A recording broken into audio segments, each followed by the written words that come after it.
Welcome to another episode of Gaggle of Geeks. We're back. It's been a while. We're back, baby. You like my sweaty hands? Yeah, they feel like old times. Welcome, everybody, to a new episode of Gaggle of Geeks, where we're going to be talking about a bevy of things. Crazy news dropped right before we're about to go, but of course, we're going to be going back to the same old things. But we really need to catch up first, because it's been years since we've been on. And like a whole lifetime has passed, it feels like, since we were last on the show. When was it? 2022? Probably. When was the last show that we did together? Well, I'll tell you, the Rebel Moon had not come out. Well, that's good, because I'd be shitting on that. And we're already demonetized. Jeez. Rebel Moon never came out yet. We were still in the midst of Mandalorian, but maybe like Book of Boba Fett Probably. area. That sounds about right. We have to base it off of our entertainment feed, what we digest and stuff. But what have you been up to, Chaz? Honestly, just working a lot. The day job, you know how it goes. Mm-hmm. And then I recently got into golf, a video game, on the PS5 because I'm so bored in life. Let's move on. This is the most boring thing you could have brought into this. There's so much other things that happened in your life, right? You're writing scripts still. Not really. You were when we first stopped doing it.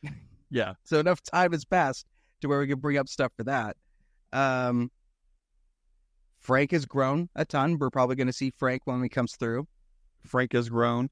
You took him off with your review stuff. It's fantastic to see that. I don't know what you're talking about. You blossomed like a little flower, Patrick. I have puffed out. I've gained weight. Me too. Yeah, you look pretty much the same. Yeah, that COVID-15, it showed up in 2023 for me, which is strange because that's when everything was winding down. So I thought it would be a little bit easier. But in any case, yeah, a lot of stuff has happened. Why did we come back to do this? Because we had a void in our hearts, and we wanted our friendship to re-blossom into something more beautiful than it already once was. Well, I think there's that. Well, let's be honest. Like I've been desperate for friendship for a minute with you. Yeah, that you've been too busy with golf, with virtual golf. Yes. Me, on the other hand, I don't know. I feel like it's the same situation of what brought us to this last time, where we just need to get stuff out in the open and like talk about movies, culture, news, and what better place to do that through the podcast that we created so long ago. And I remember when we were talking about maybe bringing this back, we started looking through old clips and videos of the stuff that we did. Let's talk about some of the highlights of what we had been working on, right? We did tons of insane green screen intros that we took way too much time to do. But in the end, like now that we look back on them, really pay off. So I'd like to do more of them. Well, yeah, and those effects too, where we had no money. And those effects look so great just for like what we were trying to accomplish. Right. Some of the highlights, we did the decades of movie recaps, I guess you would call them. We broke down the big movies of the 2000s. I think we started a little bit on the 90s, but we didn't get too far on it. No, we started with the 2000s and then the 2010s. 2010s, yep. So we did 2 decades worth of stuff with that. Yep. So it's crazy how much stuff we ended up doing. We're on episode 91. This is 91? Oh, that's a lucky number somewhere. I don't know what. So we're going to be, I don't know. I'm excited that we're back. Can I ask you a question? What? Are you going to serenade to me at all during this?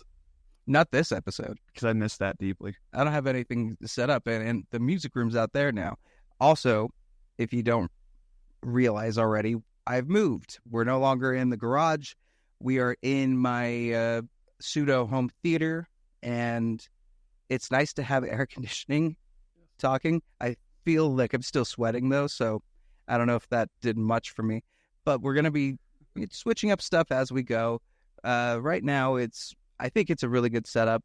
We'll see we'll see where that takes us, or if any of you even care about that stuff. I don't think in the end people necessarily care anymore about your set for a podcast. Like, people have done podcasts in their car, and it's gotten huge views, huge numbers.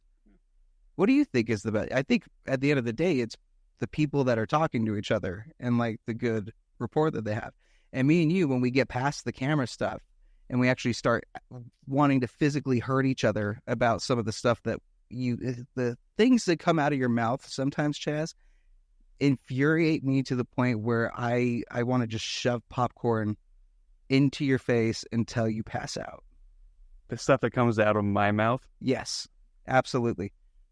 All your James Gunn stuff. There's so many things that you know what? Everything that we've planned already, I want to go away from, because there's other stuff to cover. We haven't talked about your James Gunn love and how he's been moving on from his violent attack on you, the violent insurrection of James Gunn and Chaz. You know, I was so hurt by the interaction, I had to block him just to avoid seeing any James Gunn related stuff. I had to do it. We had to block him. I had to. But that's no beef with James Gunn. I'm over it. I just don't want to get pissed off at me being owned by James Gunn. I mean, I actually got a story I've never told you yet. Do you want to hear it? You really? Yeah. All right. So I think this was 4 or 5 months ago. No. Yeah, it was about 4 or 5 months ago. They were doing something related to Warner Brothers in DC. And the people that I've been doing a lot of these interviews with talent as far as like their projects and stuff on the ABC4 segment that I do. And I got invited to go to like kind of a big discussion roundtable thing and ask questions. One of the people that was involved with that was James Gunn. And they were like, I think this would be a really big opportunity for you. You should probably go for it. And I was like, no, I can't do it. Because the only thing that's going to happen is I'm just going to attack him about the visual effects of the Suicide Squad and why he hurt my best friend and co-host and why he's the reason the Gaggle of Geeks went on hiatus and we couldn't talk about anything after that. Yeah, James Gunn. But no, really, they offered me and I couldn't do it. It wasn't necessarily for that, but that would have been a cool opportunity. If it were true. I made the whole thing up. Nice. All right. Well, with that being said, let's get into the first segment. It's the one we all know and love. It is time to know what we're geeking about. It's Gaggle of Geeks. What are you geeking about?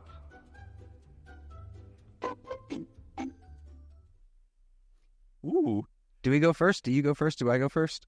That felt good to rehear in the ear. What are you geeking about? Memories. Patrick, you go first, sir. This week, I don't know. It's tough to geek about movie stuff lately because I just get so many critics that have opposite opinions and want to make sure that I know them, and it just kind of takes away all the hype for stuff. We'll talk about Long Legs later, and The Acolyte, and Twisters. But the thing that I've actually been geeking about this whole week is music stuff. There's been a lot of big albums that have come out. Childish Gambino just put out his new album. He actually did 2 albums this year. The first one came out during the pandemic that he basically remastered and revamped for now. And he also did a new album that just came out, I believe, 2 days ago. I love it. I think it's really great. Eminem has a new album out. Remy Wolf has a new album out. And these are all of I've been listening to them like crazy lately. So it was cool to see all of those. And I've been binge listening to everything.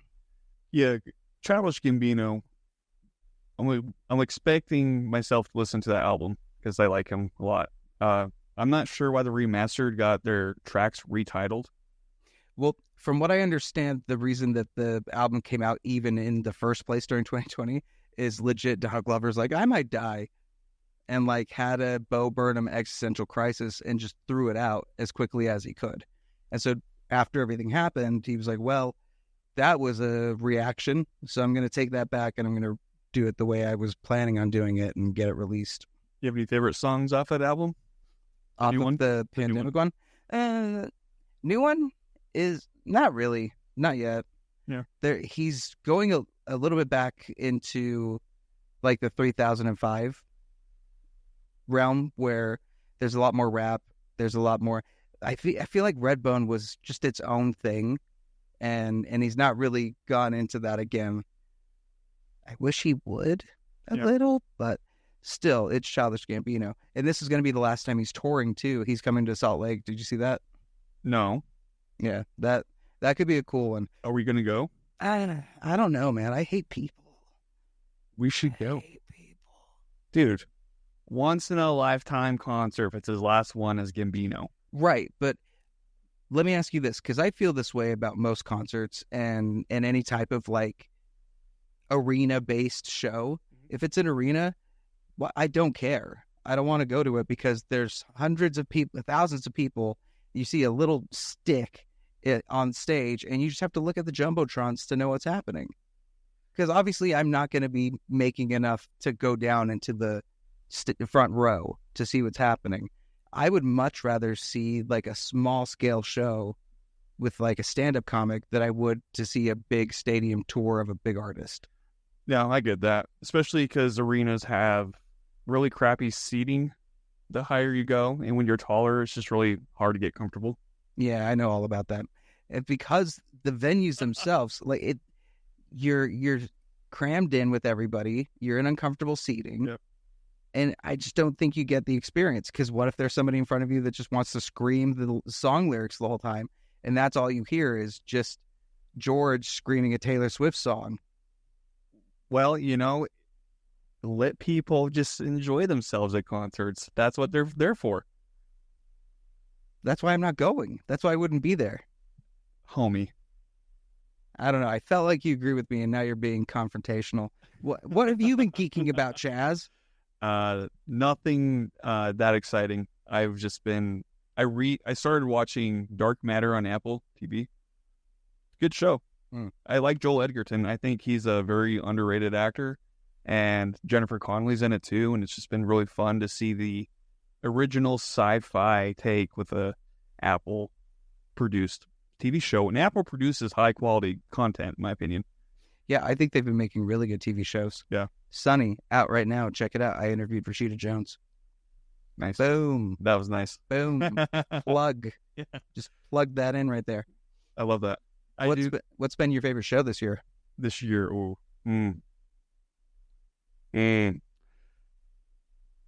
I don't have one. You mean Shogun? I have not finished Shogun yet. Okay, but you do mean Shogun. I have not. I watched one episode and I fell asleep. I can't see what you're saying. I just see Shogun. Shogun, Shogun, Shogun, Shogun, Shogun, Shogun.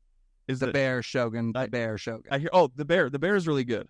But some people had issues with it, which I don't know why. But because they don't like build up, and I don't think they marketed very well that this was kind of a two-parter, because they filmed both 3 and 4 already. So this story isn't even complete. So with it to end this way, and it's tough to beat season 2. Season 2 might be one of the best seasons of television. Yeah. Like ever made. The Seven Fishes is incredible. But this one doesn't really have that Seven Fishes episode, because technically, to me, they're halfway through the season still. Yeah. How do you feel about TV shows being able to take a hiatus and like just put it into 2 parts instead of releasing all episodes weekly? It worked with Breaking Bad. But Breaking Bad built up to that, right? Season 5 was in 2 parts, though. Right, but it built up to that. That was the finale of the series. It was the finale, but when you say build up, do you mean they were saying that it's going to be 2 parts before the first half came out? Or no, like the storytelling was good enough to justify that split thing. So like, but that's the same thing with The Bear. Right, but then you get Cobra Kai, who's splitting it into 3 parts. Oh, I don't watch Cobra Kai. That answers that. Yeah, you judging me? No, I see a look of judge. No, because like I like Cobra Kai, but it's soap opera TVS drama where it's just so over the top. I saw a clip with an old man fighting a ton of kids. Yeah, and like there's no reason to justify. And same thing with Stranger Things, how they're trying to split that now. Like it's well, there's a lot of things with Stranger Things. That's a problem. First of all, the kids are 40. They've all aged way to the point where some have receding hairlines, some and they're not changing the wardrobe. So all of the clothes are still as tight as for some 8-year-old kid's outfit, but they have hit puberty. They've been bulking up, and it looks ridiculous. Does it feel like Steve Buscemi being like, "How's it going, kids?" with the skateboard meme? It looks like if you put The Rock in a onesie. To me, where everybody just you're clearly 30 now. Yeah. No, regardless of what you're trying, especially Finn Wolfhard. Finn Wolfhard, I think, aged up the most. Maybe Millie Bobby Brown, but Finn Wolfhard got into an awkward stage very quickly. Yeah. And now he's just a full-blown adult. So what do you think causes these TV shows to take forever to actually film and release? What happened this year is the writer strike and the actor strike. And what's crazy to me, a lot of people have been watching films this year and television and saying things like, nothing's good. I just hate that I don't like anything this year. I don't get it. Well, we knew this was coming. Yeah. We knew this was coming from the time that those strikes were set, that it was going to start lasting a while. Yeah. You know, there was a point where they're gonna figure out a deal, they're gonna make it work, and it's not gonna last long. Then that point passed, and we're now we're in it for the long haul.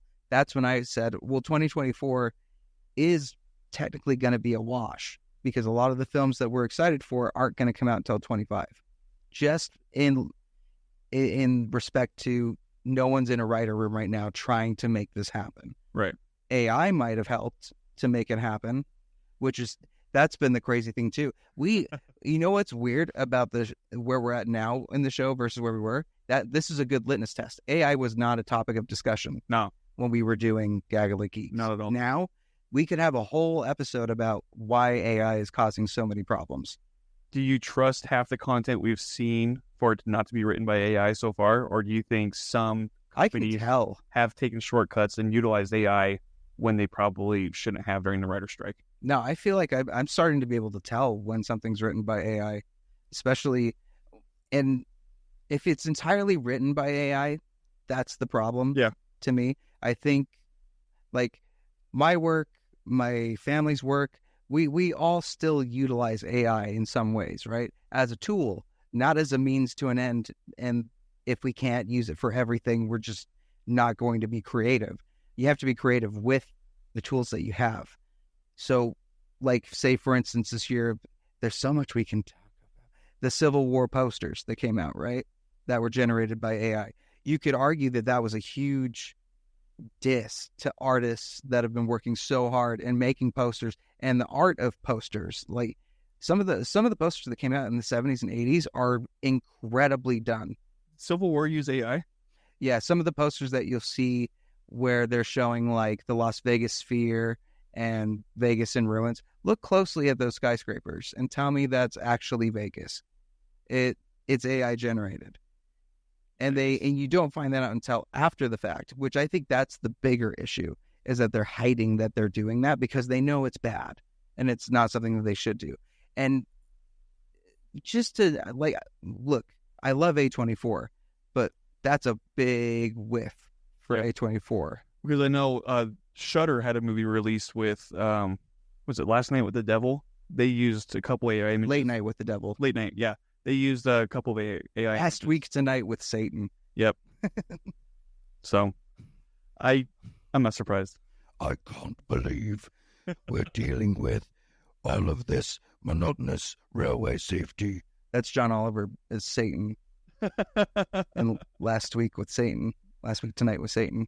He had a bit. Talking about the movie, or I cannot believe.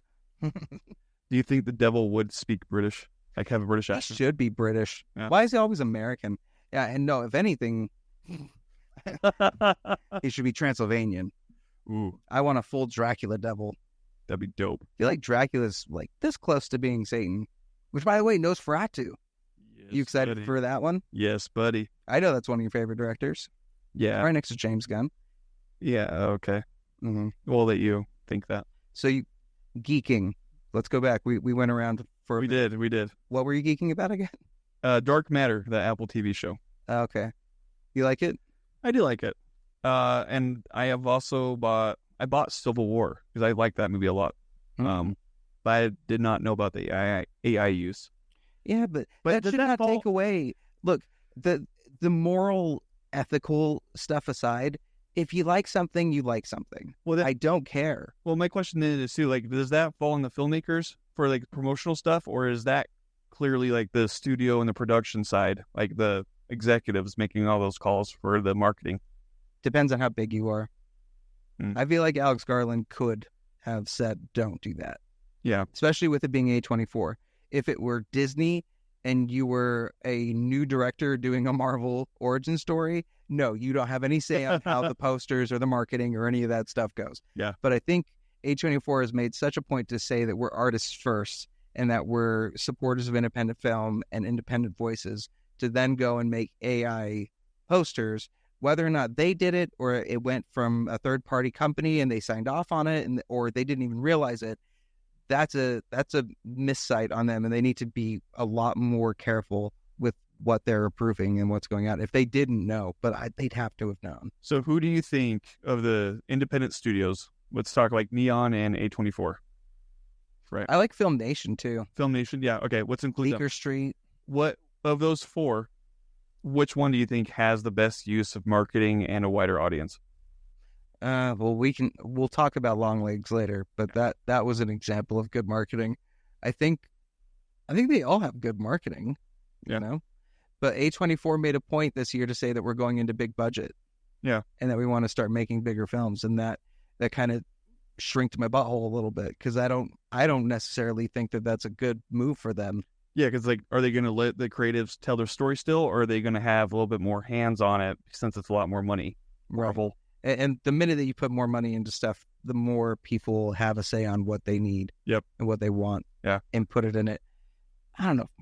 We can talk about the Marvel problem later. Oh, it's going to be brought up. Anything else you've been geeking about?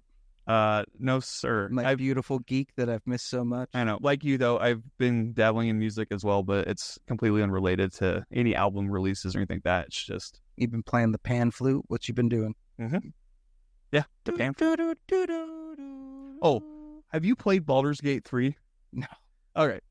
This is a game that's like D&D. Hold on. I see, by the way, if you notice that I don't have a ton of buttons and everything near me, it's because we have a beautiful woman steering the ship, and she's withholding laughter, and I need the laughter because it's just like that. That's the good key for us to know that we're in the right spin, right? Yep. You got to be our audience. Everybody, welcome Nat, our new producer and the captain of the ship. Yeah, she's gonna. For now, she speaks in sound. She only speaks in sound effects. Any others you have on how you're feeling for the first episode?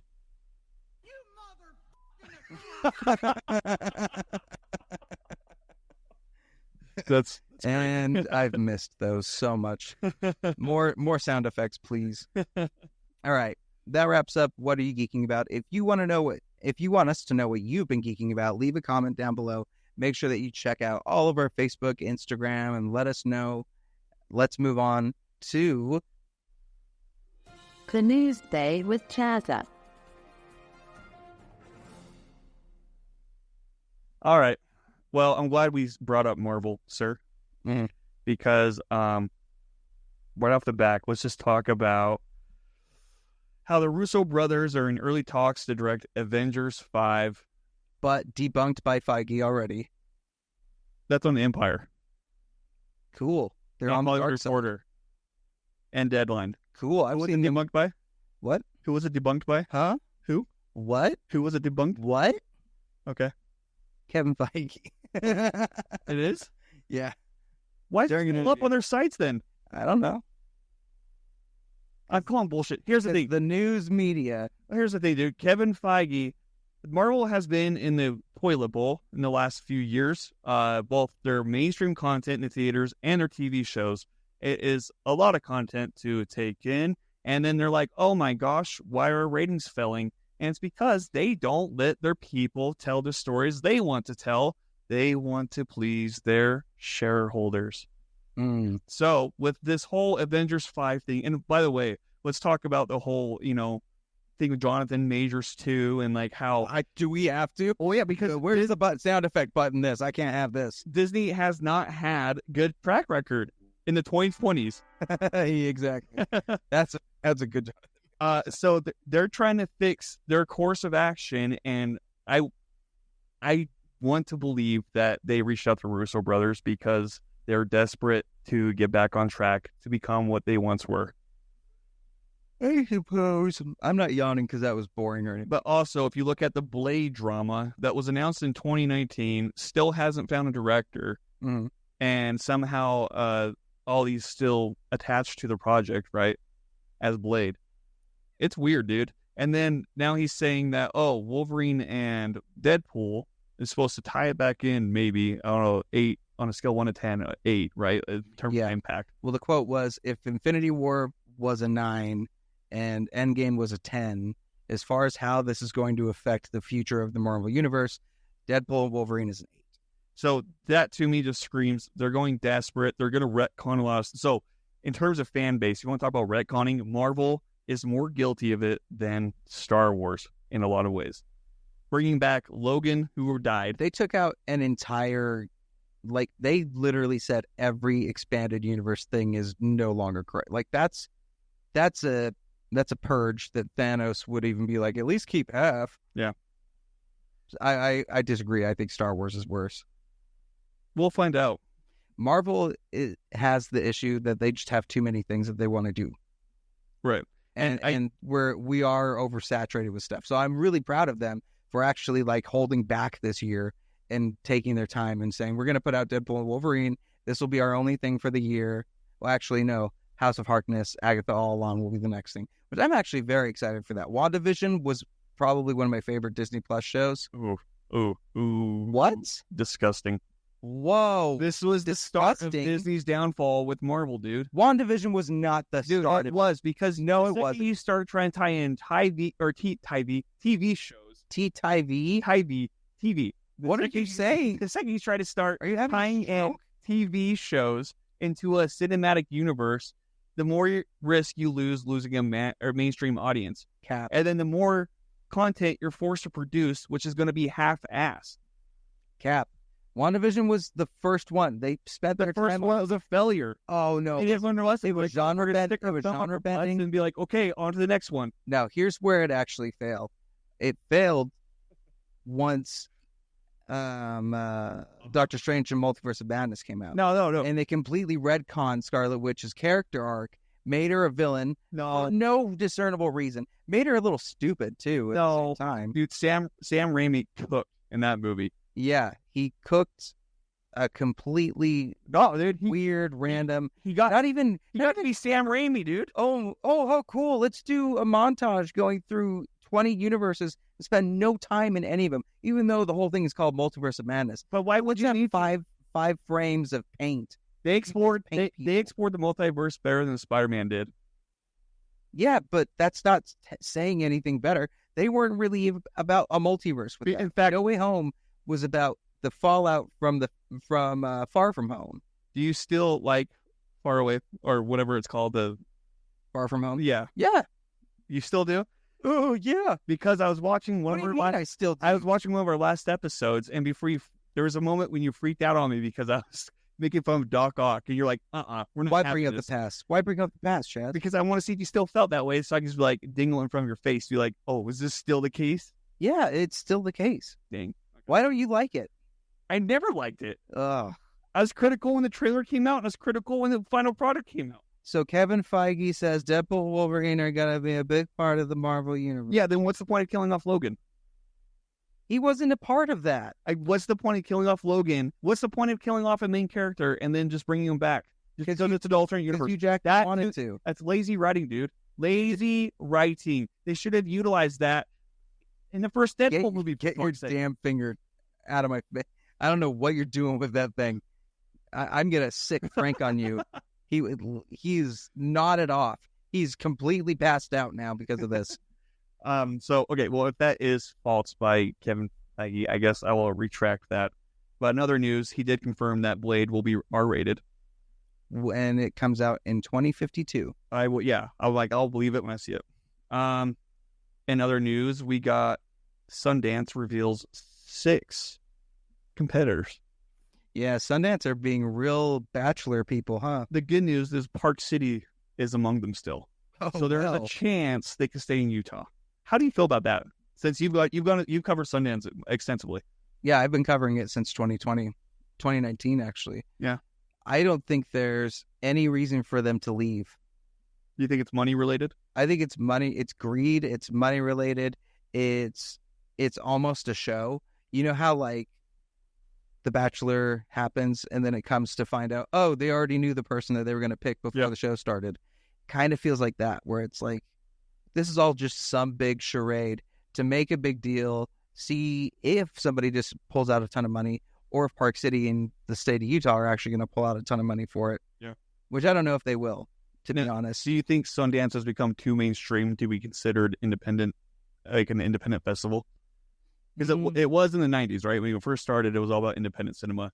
There is something to say. It's so many high-ended celebrities, right? That's the problem. And then the movies, though, I mean, their budgets aren't under $1 million. I mean, these movies have budgets over $1 million.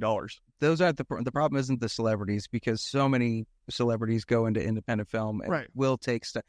Nick Cage will take a club sandwich and he'll do a independent film. But then, I'm not done. The big issue is coming from studios that already have a movie that they're screening at Sundance. Right. And those are the ones that get the big people showing up. So, like your Apple, your Netflix, your Prime, your HBO documentary, they are promoting their stuff during the Sundance Festival when that completely overshadows the independent voice and what they're doing. So I think it has a lot more to do with studios coming in and strong-arming with money their projects, because they know if they put this out in Sundance and it gets good word of mouth, then that is more likely to get awards recognition later down the year. Studios. It was a good point, right? It was a good point. I'm glad you let me finish. I had a good point on that. No, it was a good point. I would have lost that. I was about to go off because, like, when you have celebrities like one of the Kardashians showing up to a film festival, why? Big deal. But why? Big deal.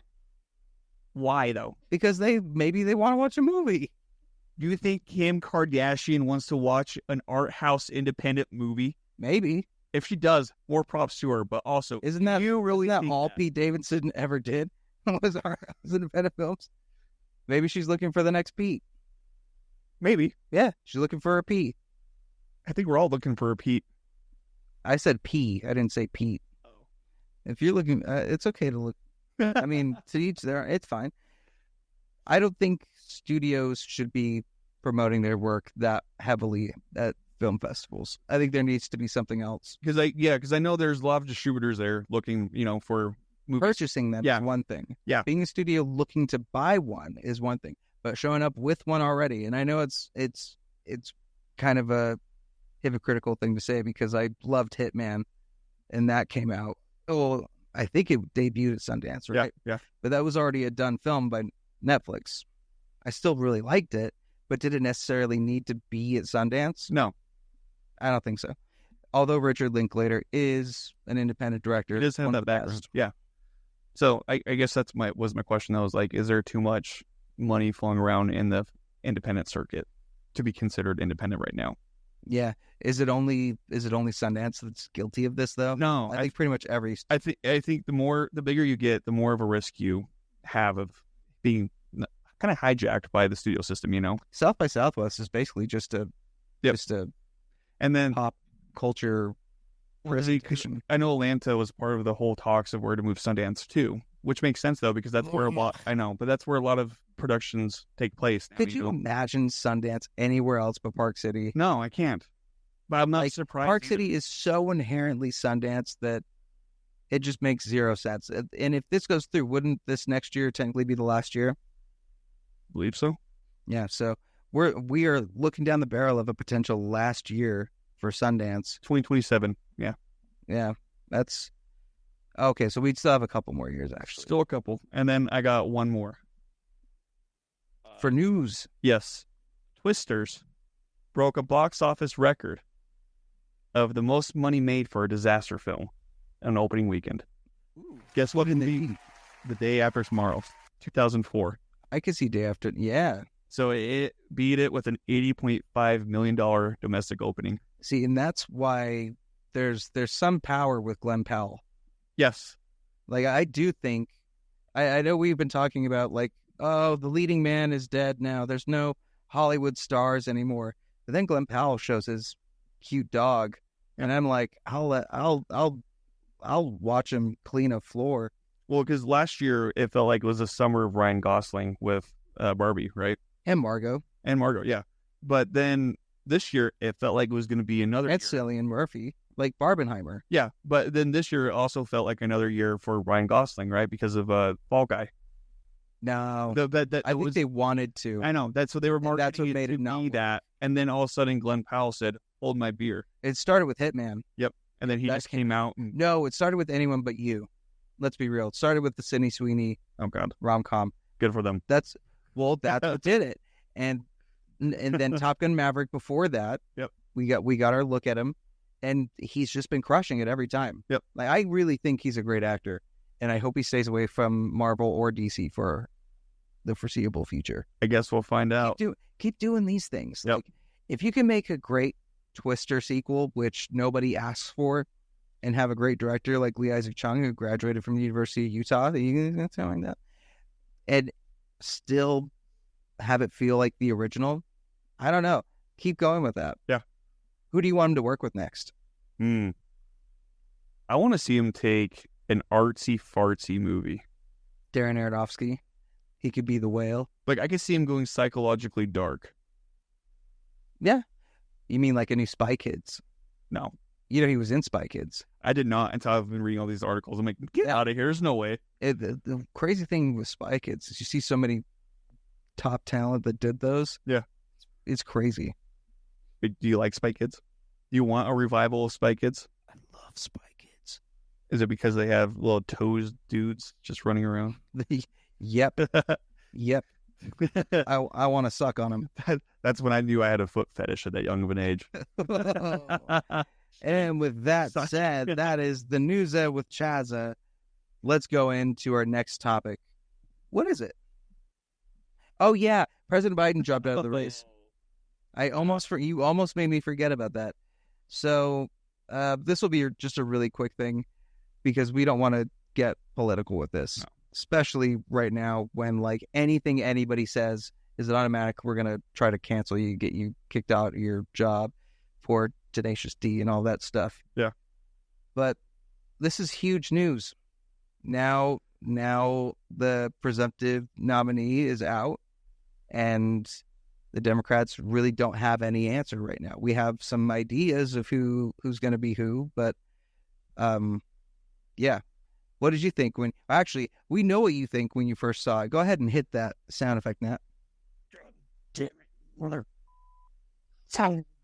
That is an audio message that Chaz decided to send to me, not realizing that I had Adobe Premiere and could make a sound effect out of it. So that's going to be the starting new audio of our sound effect for moving forward.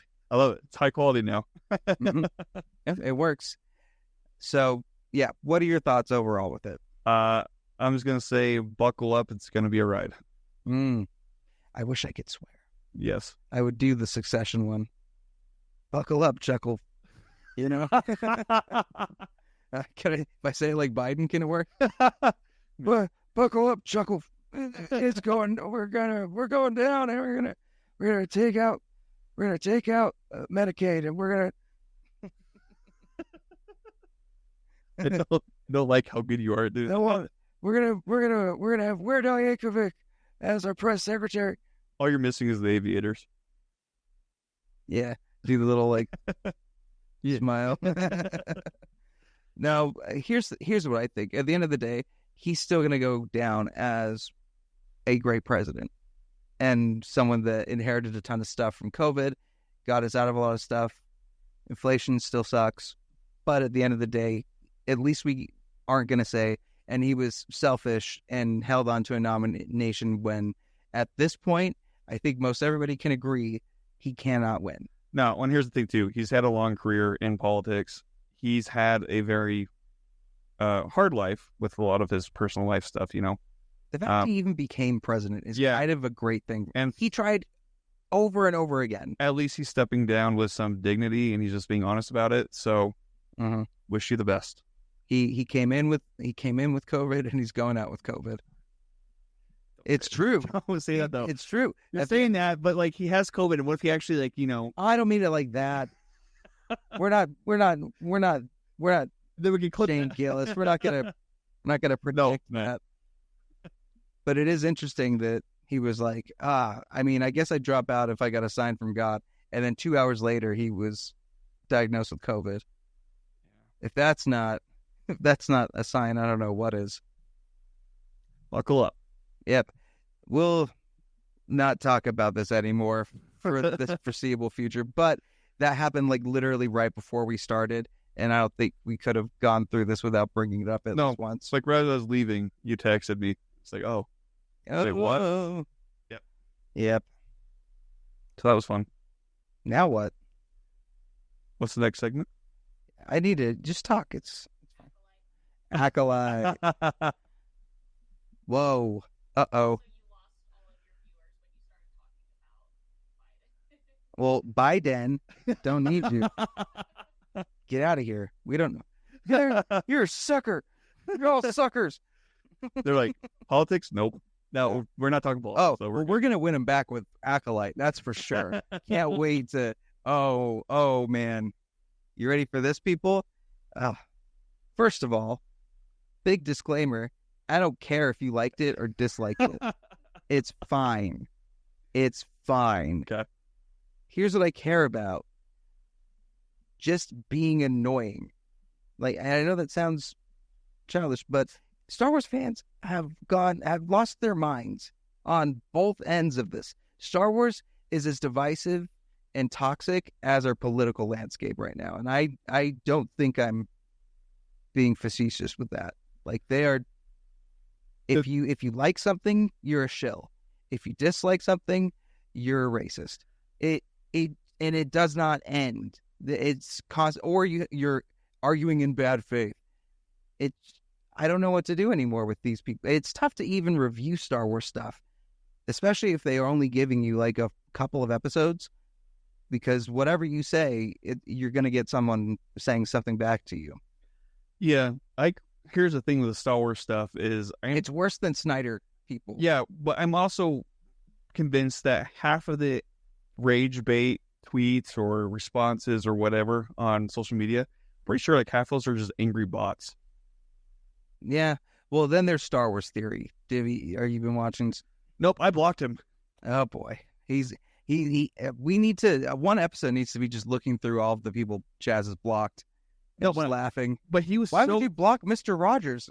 Well, no, because Mr. Rogers sucks. No. Whoa. Whoa. Star Wars Theory. I'll be right back. Do it again. Let's just do it anyway. Yeah, we'll be right. Fun. That felt good. We'll be back as quickly as possible. Oh, that was cute. But yeah, what were you saying? Oh, I blocked him because he contributes to toxic fandom, dude. He does, and that whole thing. I'm gonna sue Wikipedia because they changed the birthday of a character. Like, that's not even and what canon. stinks is me saying that I don't like Acolyte puts me in the same group with him, which is literally the worst thing to be lumped in that category. What don't you like about the Acolyte? The writing. Okay. That's all it is. I can agree with you. Poorly. I agree. That's my main story. Too. The story kind of just does whatever it wants because they want it done that specific way, not in a natural progression. They're teasing characters at the end that literally had nothing to do with the whole story. They're going to bring them in at the very end, and that be the tease. They don't even have a season 2 greenlit yet. I know it's coming, but to not even have it greenlit and only use it just for that is so lazy. I mean, are you talking about Plagueis? Spoiler alert. You should have said spoiler alert first and then Plagueis. Chaz, a certain character who may be Plagueis is Plagueis. It could just be some creepy dude that comes out of a corner like, nah. Here, I'll show you real.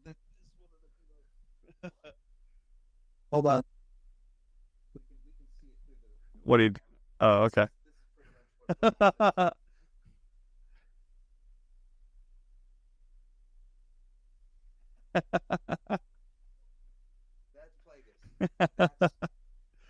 That's Plagueis, huh? Yoda. We bring Yoda in for like Yeah, but Yoda's old. back of his head. If Yoda wasn't in it, then every kind of. Then he would have dodged a major bullet. But here's the thing, dude. Plagueis was kind of teased from the beginning. Because we know that the main dude was reporting to some higher Sith dude, right? How do you know that? Because he was saying, this is your test. You have to do this in order to be an apprentice, right? That he was testing her with, not his master. No, but he was told by his master to do that. No, he was. He was. And you see, that's you filling in the gaps. And I'm that's not the filling the problem with gaps. the writing. Quite literally, he says that in that episode. You have to do this to accomplish your task. I mean, who else would give him the orders to do that? It's the exact same thing as when the Emperor says, fulfill your destiny. Yeah. Oh, so you're saying the Emperor had somebody above telling him to do that? Yeah. No. Yes, it was. Darth Plagueis. No, I'm talking about Return of the Jedi. Oh. No. Here's a canonly or canonically. You're adding in stuff. I'm not. Exist. I'm not. Here's the thing. Yes, you are. I'm not. Here's the thing. You could say I'm not. Press Chaz's sound effect. I'm not. Is that how you're feeling? A little bit. I think you're being too nitpicky with the details that are given to us. Oh man, because what's his name? Kimir? Is that how you say his name? No, I don't know. Sith dude. Okay. Anyway, the lonely man, whatever they call him. Yeah, the one with the cool helmet. Right? Yeah. He was Smilo Ren. Can we call him Smilo Ren? Smilo Ren. Yeah, that works. Smilo Ren. Smilo Ren was talking to her, saying, "You have to finish this in order to meet whoever his master is." Well, he was. That's not what he said. He was saying something along those lines. From a certain point of view. Like we knew. I knew watching it on that episode that it was direct orders given to him from someone else. Well, I'm glad that you were able to infer that. But who it was, I don't know. Written so badly because I couldn't. I thought it was going to be a Knights of Ren related topic, right? Because you do hear the Knights of Ren. Because you hear a song. But that stuff doesn't work. They tried to do that with The Force Awakens with Rey to make it seem like it was Obi-Wan. Where did that go? Nowhere. Yeah, but it's because Disney didn't have a clear out plan. It was the same director that ended it. I know. Dude, he was put in there because it was this Kevin Feige moment. Oh, let's get somebody we know will work. Don't use him as a verb. I am. Kevin Feige is... Star Wars has got Kevin Feige with bringing back J.J. Abrams because they were like, oh, we can't let Rian Johnson, who arguably had a very original take on the lore of Star Wars, direct a movie because of all these angry neckbeards. I've got the neckbeard? Wow. Okay. Here's my point. I don't think you've seen all the Star Wars shows. I haven't. I haven't seen the Bad Batch. That's the only one I haven't seen. Ahsoka? I saw Ahsoka. Here's the problem with The Acolyte. The Acolyte is a remnant of trying to do a show that they did not have anything for. They had it though. It was not originally. It was announced way before. Dude. It was announced way before Dave Filoni was like, "We're going to start doing this Thrawn stuff," and that's the main story that they're doing. This is ridiculous. Thrawn is after the fact. This is before the prequels. I know, dude. Before the prequels, we haven't seen that shit before. I know, but they wrote a really bad story about it. But it was about a cover-up by the Jedi Order. The beginning of the creation of the Jedi Order. Fascinating. That's the equivalent of like wet hot. This is wet hot American summer, but for the Jedi. No, this is the camp counselors are barely putting two rocks together when they're talking. They're the dumbest Jedi I think I've ever seen on screen. This comes down to the writing. I agree. I don't like the writing. I don't like the writing. Saul was such a cool character at the beginning, but then his motivations of just like, I really want a Padawan, and I don't care how many men, women, or children I have to kill to get one. Well, the good news is you don't have to see him in season 2. Maybe. He's dead. They brought back Palpatine. I'm just saying. And if they're dealing with this whole resurrecting people stuff. But that's after all that. Yeah, that's what I'm saying. That's after all that. Now you're bringing up like after the fact stuff that was not revealed at all anywhere, or So even did you like this? You liked Acolyte? I liked the concept of it and I liked the action of it. That doesn't justify it. I do like where it ended. Like the whole story itself, I thought was interesting with the cover up of the Jedi Order. I'm like, oh, Jedi Order was messing around and they found out. Okay. In the prequels, right? Why does OSHA think it's cool to just like mind wipe May? Like I said, character writing is not the best. Because that's what needs to happen in the story to get to one point. Like, I would probably give the show probably a 3 out of 5. 2.5 out of 5, maybe. But I'm open to a second season. If Disney gets rid of the creative team. Well, they just let the creatives tell their story without... Oh, yes. The problem that they have is they let the creatives tell the story, and it was bad. Because they explain... Also, did you like the action in it, though? Yeah, except for the last episode when it went full Crouching Tiger. Dude, that shit was badass. No, way too wiry. Never, ever seen that in a Star Wars franchise. For the good closest reason. we got to was The Last Jedi, where Luke Skywalker does slow motion, like Matrix shit, right? Like, where you like points that lightsaber. This is the next level, like, Star Wars fight sequence. See, I'm much more a fan of, like, the first episode and the lightsaber fights. But that last thing with Saul, where he's literally just getting pulled, looks like he's being pulled backwards by a green rope. Makes no sense. And let's talk about bleeding a lightsaber. Let's talk about bleeding a lightsaber because you're mad that your coven got killed, that you really already wanted to leave anyway. When Anakin is slaughtering kids, he has a huge fight with Obi-Wan, and it still doesn't turn. She touches the crystal. That's why she's touching the crystal the entire time. I'm gonna touch your crystal. There's a shot even showing her hand touching the crystal. That's the only reason it bled. How do you know that? There's a shot. No, how do you know that that's why it happens that way? Because Anakin's lightsaber doesn't have him touching the crystal at all. So of course it's not going to bleed. Cap. Of course. Yeah. Of course it's not going to bleed. I don't think you have. Because have you played Jedi Survivor? This. I think you're just making stuff up again. Jedi Survivor was kind of similar. Yeah, but they were focused on that. I know, but like the way the crystal bled though was very similar to those lightsabers are not mood rings. But no, but the crystal got infected with her anger. Oh no! That's how they bleed the crystals. I mean, but you have to bleed the crystal. You have to bleed the crystal. You have to be angry, and you have to focus the anger on bleeding the crystal. Right, but her hand she was like, oh, it's because her hand was touching the crystal. I think it was inadvertently. I don't think it was on purpose or anything like that. But it's because she was focusing on killing him, right? Premature bleeding. However, the way she killed him, her expression was very much not angry. And that doesn't make sense either, that she's suddenly now turned to the dark side. It shouldn't have bled for her. She's still, so her decision was, I'm going to be bad now. Yeah. No, that totally defeats her whole character. Maybe she saw all the cool powers the Sith has, and she's like, hell yeah, I want to be part of that. I would. That May is suddenly like, I can't go with you. There's a, rule of 2. Meanwhile, Plagueis is behind them. Yeah. That's 3. Yeah. That's not 2. Yeah. So what's going to happen? One of them going to die. Probably both. Do you know what would be a better theory? What? If Plagueis made him? That's what they insinuated. No, that is what they insinuated. He made them out of one person. This was going to be a civil discussion between 2 gentlemen.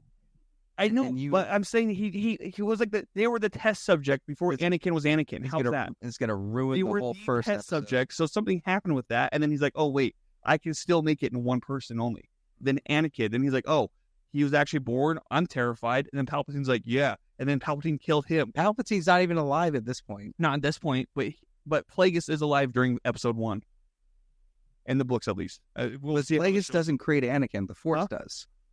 No, but Plagueis is the one who manipulated the Force to do it. That's his whole thing. Darth Plagueis the Wise made Darth Vader, I'm pretty sure. He doesn't seem... I was more like Gollum. Proven wrong by a bunch of neckbeards, but like... He seems more like Gollum to me. Plagueis? The way he creeps out of a cave. Do you know anything about Plagueis? No. Oh. And guess what? This show didn't do any better for that for me. No, I know. I still don't know anything. I just know he's a little creeper. No, Revenge of the Sith. The whole thing. Oh. Plagueis the Wise. Yeah, one story. That's the dude. I know that. That's Palpatine's master. Quit screaming in the mic that much. That's Palpatine's master. There you go. Jeez. What's your favorite color? Red. Shut up. I'm gonna bleed it to blue. How about that? Okay, favorite color is blue. Can you unbleed a bleed? I don't know. Well, they probably. I'm not that big of a Star Wars. That's how they're I don't gonna read the do books. it. I don't read the lore. I'm content with whatever. I'm just Well, here's the thing. I'm just Coven letting of Witches too. That totally at the end gaslight. I was gonna let her go, and then just die. I know. I think the witches in Ahsoka were better than the witches in the Acolyte. No, I thought they were great. The Night Sisters? Yeah. They're cool. They're at least cool. These ones are like farmer witches. Which one? The Acolyte? Yeah. Oh yeah, no, I didn't like the witches in the Acolyte. Ahsoka was cool. Mm. I don't know. I'm done. I'm pooped. You don't want to talk more about Acolyte? Well, Would you watch the second season? have we been talking about Acolyte? Would you watch the second season? No, Why? because I'm mad at you. Okay. That's why. I will watch. And I'm mad at the season. fandom too because they're all being jerks all the time. I just don't get why they have to troll and bully critics who like stuff they don't like. And I'm not throwing down the critic card. I'm just saying, just as any fan in general having any opinion on it, someone's going to disagree and like dox them. I know, but then like everybody's angry. Like a lot of people are like, "Well, this didn't happen in the books." It's like, dude, the books aren't canon. That's been established for over a decade now. Whenever Disney bought Star Wars, right?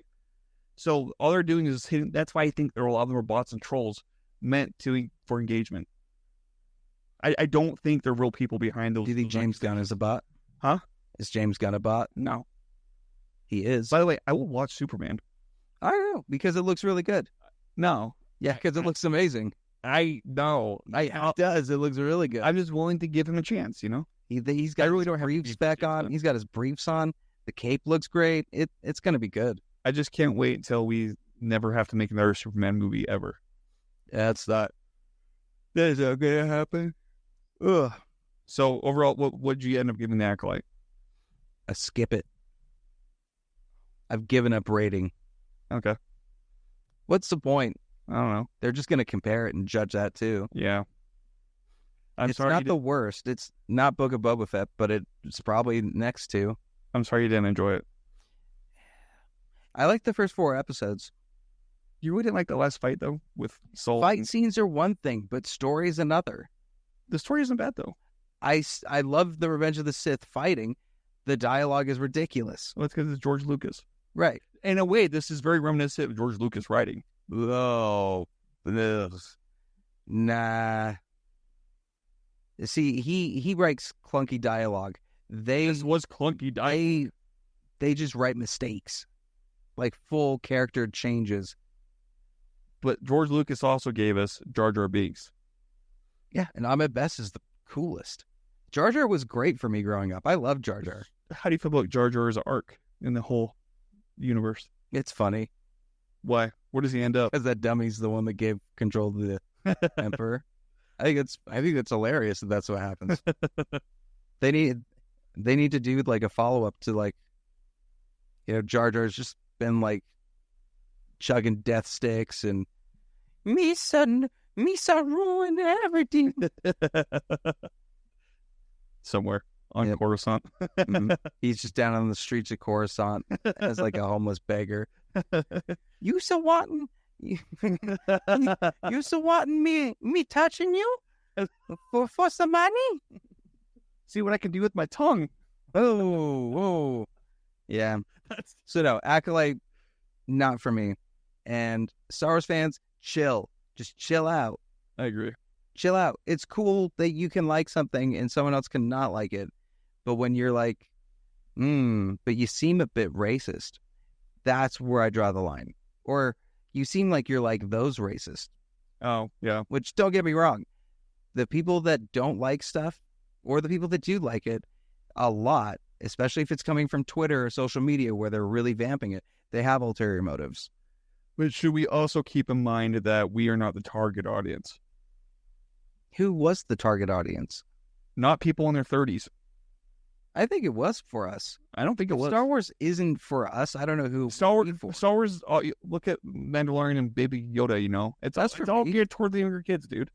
If Acolyte was geared towards the younger kids, then we Teenagers have and bigger stuff? problems. Yeah, dude, it might be teenagers. No way. Why? Because it was more adult. How's it adult? A lot of stabbings. Hardly. All We're gonna camera. make the dark side seem sympathetic and like they're good guys. Unless there's like That's literally what they did. They made the dark side sympathetic, no, I think what they showed was that the characters are exploring the dark side still have a glimmer of hope in them where they don't fully convert to the dark side. unless Kind of you like bleed your Kylo Ren. lightsaber. Huh? Unless your lightsaber bleeds, But just because it bleeds doesn't mean you're fully to the dark side. and then Kylo Ren bounced now, back. Anakin bounced back. and now you add in more stuff than what there actually was in this. I'm just pointing out that's a possibility of a path they explore. Saul was the evilest one of the whole group. Yes. Real talk. Yeah. Weirdly enough. And so was stupid that kid that was like, I just want to go home, and decides to slaughter. Did you notice one of the actresses who got slaughtered? No. It's played by the lady who was the young gal in Oh, Logan. You mean the Jedi? Yeah. Well, she's awesome. What's Daphne Daphne Keene. Keene? Yeah. I didn't know that was her. Cool makeup. Mm-hmm. Yep, it was cool. So that's my thoughts on All it. right. Leave your thoughts or don't about the Acolyte. Let's move on to the next thing, which is Twisters. We've already talked about Twisters, kind of. I want to go Tornado England. Yeah, This movie was better than it had to be. I agree. And I thought it would be pushing some sort of weird climate change narrative because, It totally did. it's relatable. But they didn't really push on the climate change aspect. It was just these tornadoes are strong No, with but our science data. I didn't realize it was produced by the same people that did Jurassic World, which I did find some similarities between Jurassic World and Twisters. I had no idea. The idea of, instead of it being like, for the first Twister, it was meteorologist versus meteorologist, right? Yeah. Like they were all like in the same group going for it. This was going after big business and big tech instead, and more commercializing stuff. Same thing was with Jurassic World, where they were going more for like the, well, no, the park is open. We've already got this stuff. We've been doing things, and then nature takes over again. Well, it's a good thing this one had a good director behind it. Oh yeah, but I think it's very similar still. There's a lot of parallels. What What do you think of it being a requel? Here for it. Yeah, it really didn't do any tie-ins to the original, except for a couple. No, Shots. and Bill Paxton's son had a cameo in it. Oh yeah. Yeah, that motel sequence. Oh really? Yeah. He was the guy. Yeah. That's funny. I thought that was cool. Now I really liked it. I think it's got a good visuals. I think it's got a good story. And Glenn Powell's great. Daisy Edgar Jones was good. the science behind it is not like entirely possible, but some scientists are like, well, on paper, it's plausible. Ah, okay. I know that Here for at it. my work, our meteorologists probably were like, yeah, about like just the meteorology talk that everybody was just like, Yeah. is that just exposition? What is this? I mean, probably. And if we move the Doppler over there, and, like, change our meteor doppelgangers or something like that. But I mean, the movie started on a high intensity level, like kind of right away, and just never let off the gas. In fact, I think this is more exciting than Furiosa. Well, they're very different movies. One's a disaster movie, and one's a slow revenge. Yeah, but it's cool action regardless. And in fact, I think Twisters had more action than Furiosa. Yeah, I guess, but that's a weird equivalency. It's not. It's not a Furiosa is disaster marketed as being like Mad Max Fury Road, which is like high adrenaline thrilling. and not a disaster movie. I know, but Twisters was high adrenaline. I don't think any disaster can't- movies are high adrenaline. Compare Lord of the Rings to Dodgeball. No, I'm not doing It's what you're doing. That's not what I'm doing. A little. No, I'm basing off adrenaline. All right, could you compare Lord of the Rings to Warcraft? Yes, Because why? fantasy. Exactly. Yeah. This is a disaster movie. It's still It's its own- action. It's its own genre. It's still action and thrilling. Nah, it's its own genre. You can't compare. Dude, I reject it. okay, well, Furiosa lives in a disaster land, so it's a disaster movie. There's chaos. We see war in it. I suppose, but it's not like fighting against. There's nature. storms in it. It's fighting against. There's storms. Yeah, but they Man always versus get out nature, of those. buddy. The storms are pretty easy to get through for them. Man versus nature. Like Chris Evans just kind of had to like pitch a tent and he was fine. Yeah. Yeah, same thing. Same. I wanted to like that movie more. I wanted to find a dig at it, and I found a dig that did not work apparently. I wanted to like Maxine a lot more. And that didn't work very well. No. But anything else you got for Twisters? I liked it. I like how it ended. I was happy with it. I was eating popcorn with a smile on my face, which I haven't done in a while. Nice. Would you see it again in the theater? Absolutely. I'd buy it on 4K. Yeah, it'd be cool in the theater with sound design and stuff in like a home theater. Did you see it IMAX? I think so. Over at Valley Fair? Yeah. Go big or go home. Go big or go home. All right. Should we wrap this up? Yeah. This was fun. The Acolyte exhausted me, though. Yeah, because your take is awful. With Acolyte. Your take is awful, bro. The Acolyte is awful. That's what it is. You're awful. We're moving on. Press the sound effect, Nat. Hit me. Hit me. You mother. That's right. Yeah, hit me again with another one. Thanks. All right. That was perfect. All right. Let's move to the final thing. Do we have anybody watching anymore? Oh, what up? Comments? Someone said that pillow is filling the hole in my heart. Jeff Goldblum looked nice. Who's this somebody? Arid? Hey, cool. I'm glad you like it. Richard. Look who it is. Look who showed his face. Oh. Because we drew attention to him. We'll get him back with the Frank cam. Hi, Frank. Frank the Tank. You have anything to say? What does Frank think about the Acolyte? Come here, boo. Nothing. All right. Let's talk about Long Legs. Come here, Short Legs. Oh, yeah, that is the one movie we have not talked about yet. Happy birthday. Would you pay Nick Cage money on Cameo to sing Happy Birthday in the style of Long Legs? I can and I have. He's going to do it for me. I hope so. Mm-hmm. Do you think Nick Cage is bad in this? No. I disagree with anybody that says that too. I think he's perfectly Nick Cage. And that's what you want from it. Like anybody that was like, he delivered. It was just Nick Cage with makeup. Well, it was Nick Cage with makeup. Yeah. And that's what I thought when I was seeing this. Especially, I read into what he put into the character because he based a lot of it off his own mom because his mom passed a few years ago. And so I based his character off his mom? Like the makeup, especially, yeah. Because his mom would put on this that is cream. So mean. Well, his mom would put on the skin cream, and then it would leave this glossy feel, and then that's what inspired their prosthetics. Yeah, that sounds incredibly mean. I don't think there's any other way to spin that. But I wonder what he was trying to get in touch with, personally, like on a personal level with that character, and like how he's trying to relate with it. Especially that he's a Satanist. Yeah. Yeah. Well, the story is basically a detective story about a serial killer that's going and killing people without getting into the houses. Nobody knows how he's doing it, or if there's no DNA evidence of anything. So the person that is called into the investigation, this is the same actress who was in It Follows. Yep. You saw that one, right? Yep. A really good movie. And she kind of is the Silence of the Lambs detective for it. He starts leaving some little Zodiac messages here and there, and she uncovers a darker plot that's related to her past with her family, and whether or not she's actually going to survive, we don't know. Yeah. We don't really see Nick Cage at all. He's from the nose down for most of the shots until it's time for him to do the big Joker scene where they're at the interrogation room thing. When he is allowed to be Nick Cage. Yep. And yeah. And again, I just think that if you went in there, and I know some people have been like, well, I love Nick Cage and I didn't like it.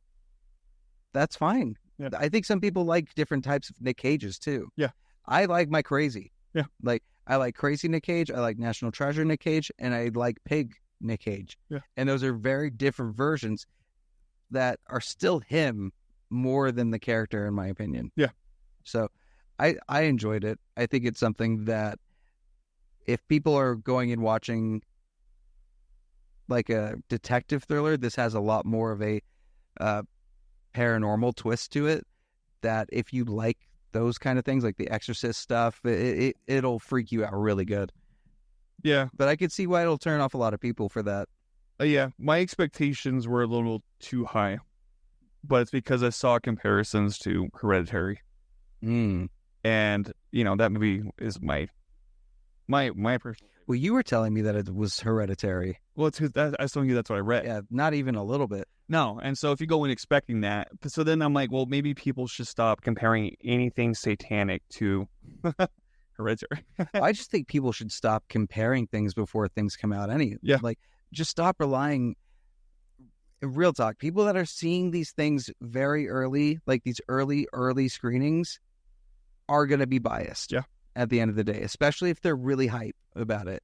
And I can acknowledge that even for myself. Like, if there's a big movie that I was already really excited for, and I'm already going to see it early, I'm going to be really hyped about it. Yeah. It might take away expectations, but that's where you have to have the person that you trust for, that you're watching these things, and you're relying on a critic that you actually trust, or that you constantly disagree with, and then you'll know what to expect that way too. Yeah.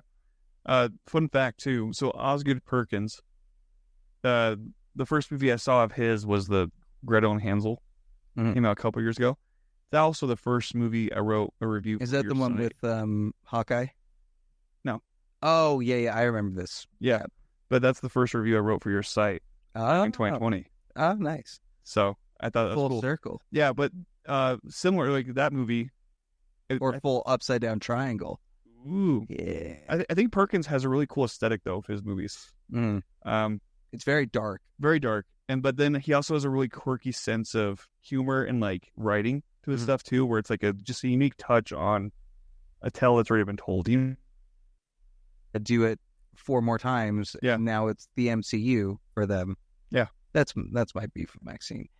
At least Longlegs tells an entire story, albeit at the end. My biggest complaints is that the end is just a big exposition dump, and you still don't have a lot of answers to like the paranormal stuff that starts happening. Like what? Like, Spoilers? well, what happens after you break the doll? Like, does it actually break up anything? Because at the end of the day, it didn't stop the nun from still going and doing that stuff. And the big exposition about that backstory all happens right in the span of like the last 5 minutes of the movie. Yeah. So I wish they'd found a better way to piece that together, maybe spread it out throughout the story a little bit more. Yeah. And the mom was so transparently creepy through the entire thing that like when it was like, I'm the one, it was kind of like, yeah. I found out that actress was in David Lynch's Dune. Oh, really? She was the little girl? Yeah. Little stab girl? Yeah. That's funny. That's the checks out now. Yeah. Does the same thing. I'll get you. She had the vibes. Yeah. Well, she was very creepy. She did a great job. What was that? What's happened? Jay. Hi, Jay. Ooh, Well, that's Jay, good though, dude. When we started this, the first thing that we were thinking of is Jay. Yep. Is that we need to get our Jay back. Jay, hit us up. Should we just keep looking at the camera and saying Jay? Jay. Jay. Jay. Jay. Jay. Oh. See, You know what, Jay? they're like fish. The minute we turn, they're gone. They're like, I'll catch it. You'll say hi. They're like, they're not pressed Hey. for this yet. We got our same old fans We do. and our co-hosts, and Jay definitely is going to be a part of this moving forward still. Yeah. Dude, that audio sounded good though. They came through. Mhm. Well, it's because we got a good audio engineer that's taking care of stuff. Little gnat. Oh boy. And handling Frank very well. Oh, good boy. Have you liked the show so far? What do you say? He'll have something to say eventually. Mark. Nope. He ain't gonna listen to you. He does love Uncle Chaz, though. That's a big thing. Anything else for long legs before we wrap up? I liked it. Would buy it. Would see it again. Actually, the more I think about it too, after the viewing, I liked it more than when I walked out of the theater. It stuck with me for a minute. Yeah, which I think says more about it. I was looking at people like concerned about. I thought they were all the devil. I don't Really? know why. I was very concerned about. I was walking around the mall and just the way people were looking. Well, because there's shots in the movie where you see something in the silhouette in the background, right? Mm-hmm. And I'm wondering if is there more shots that I miss that'd be really fun to catch again on a rewatch. So I thought it was a really well made movie.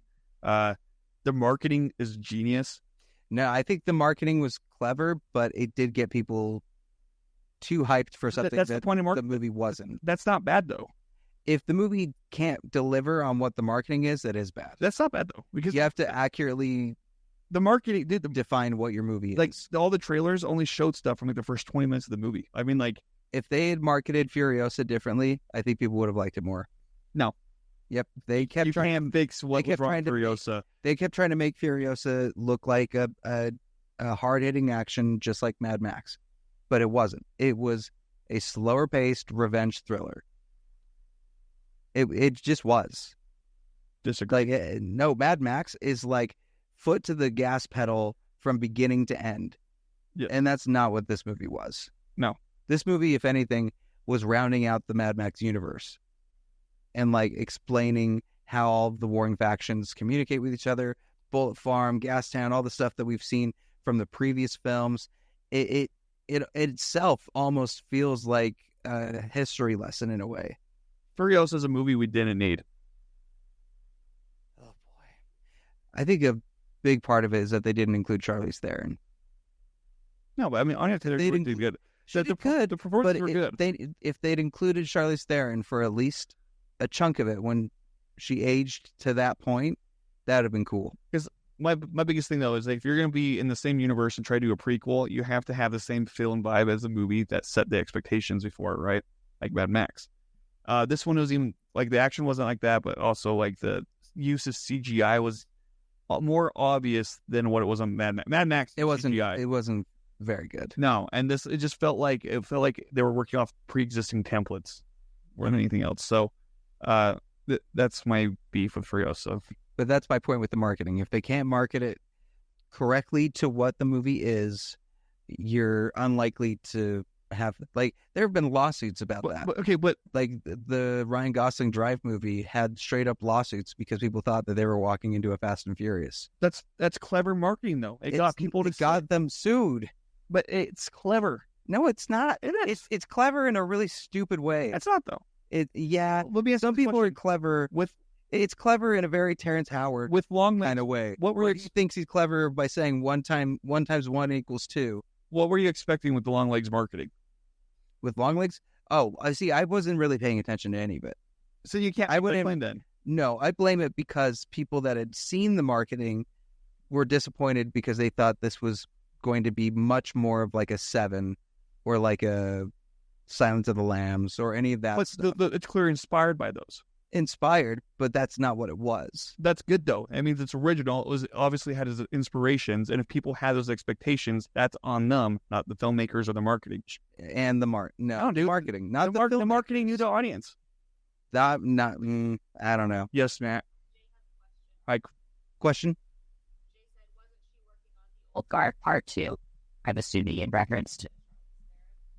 Oh, I forgot that was even a movie. What is it? What's that? The Old Guard? Mm-mm. That's the Netflix movie where they were like all these weird superhero. They came out in 2020. Oh. Hitchcock? No. Okay. Hancock. No. The Netflix Old Guard. I have no idea what this is. You talked about it on the show. No, I have no idea what this movie is. But we don't have any screens up, so maybe I would have known. We'll But talk about who it knows? But yeah, Jay, I don't know, man. But we're gonna get you on the show next week. Next week is a big week actually because it's Deadpool and Wolverine. I am stoked for it, regardless of what my deliciously handsome co-host thinks.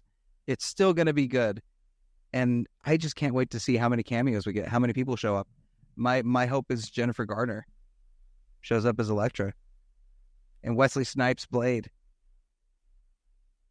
We already know that a certain character is returning, and that is really exciting. Why would you spoil that character's return? I didn't.